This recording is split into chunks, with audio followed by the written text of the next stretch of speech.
আলহামদুলিল্লাহ রব্বিল আলামিন ওয়াসসালাতু ওয়াসসালামু আলা রাহমাতুল লিল আলামিন। দূরে কাছে দেশ বিদেশ থেকে আমাকে যারা দেখছেন প্রত্যেককে প্রীতি শুভেচ্ছা জানিয়ে আসসালামু আলাইকুম।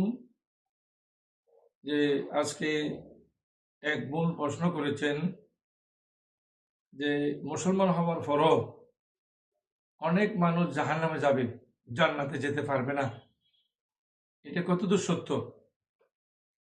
হ্যাঁ, এর উত্তরে বলা যাবে, হ্যাঁ বোন, আপনি ঠিকই শুনেছেন।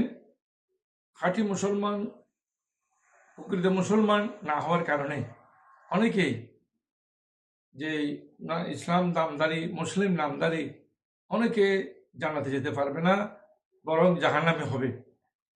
তার মধ্যে এক হলো যারা প্রতিবেশীর সাথে খারাপ আচরণ করে, 2 পিতামাতার অবাধ্য সন্তান, 3 আত্মীয়তার সম্পর্ক ছিন্নকারী, 4 হারাম খেয়ে যারা দেহ গঠন করে, 5 উগ্রতা বা অশ্লীল ভাষা ব্যবহারকারী, 6 যে শাসক মানুষের সাথে ধোঁকাবাজি করে, 7 অন্যের সম্পদ আত্মসাৎকারী, 8 উপকার করে মানুষকে খোঁটা দেয়, 9 চুগলখুরি করে, একজনের কথা আরেকজনকে বলে, 10 নিজের পিতামাতার অবাধ্য হয়,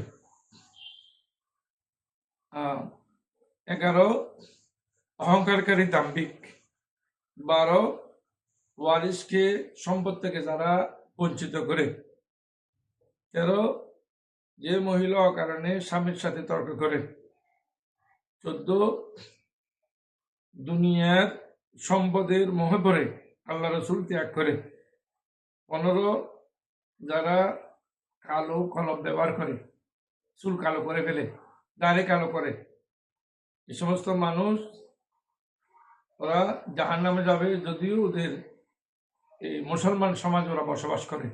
আল্লাহ রাব্বুল আলামিন আমাদেরকে এগুলো থেকে দূরে থাকার তৌফিক দান করুন, আমিন। ওয়া আখিরু দাওয়ানা আলহামদুলিল্লাহি রাব্বিল আলামিন।